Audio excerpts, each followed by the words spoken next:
A'udzu billahi minasy syaithanir rajim.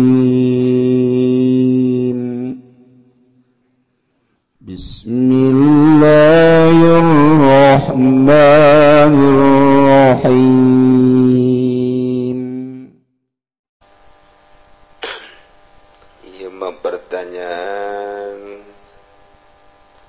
Kiai, setelah sholat hajat kita sujud, itu bagaimana hukumnya?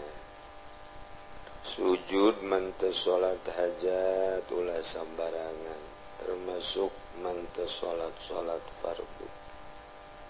Temenang sujud di luar sholat haram hukumna ulah sasujud-sujud, kecuali hiji sujud syukur menang nikmat atau ditolak bala.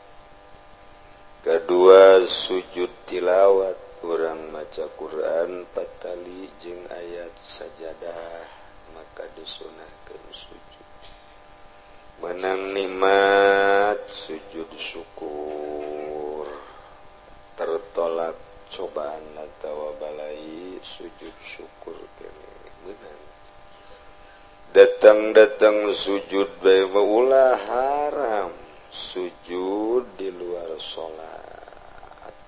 Ke besi aya kolot urang sujud, aya guru urang sujud, ke aya ibu atut sujud, dikhawatirkeun besi kitu. Sebab kuari gen neuleuh kiai cium tangan ka ibu atut kuli kurang meringkak bulu. Naon motifna atuh? Ja anak lain dulur lain, batal wudu sia bego. Iyalah kiai loba nu cium tangan ka ibu atut. Gusti tah eta engke mah sujud jenazah.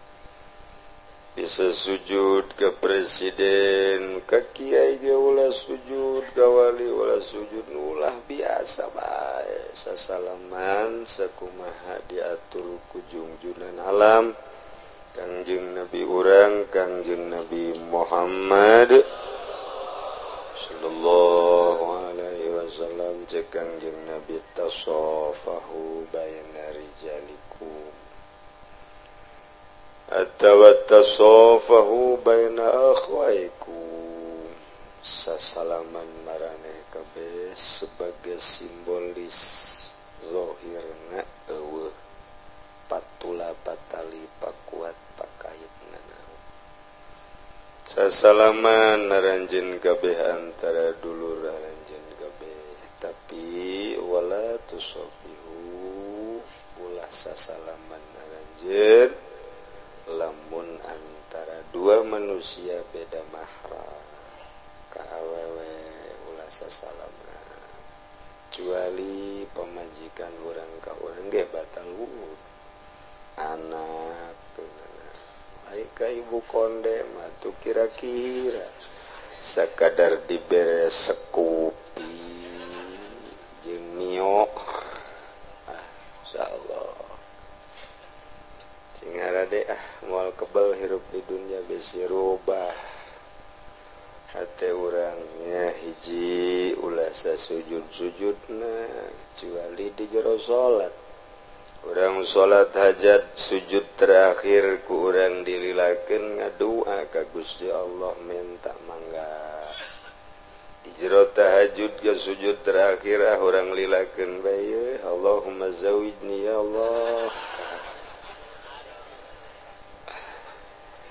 Jangan teu laku gitu ya.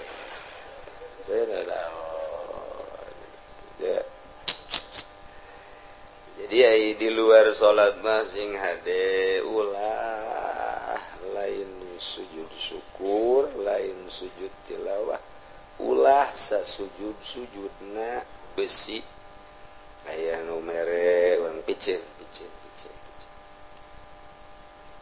Ulah mengge sokona jang ukuran urang mah tuturkeun bae syariat ulah.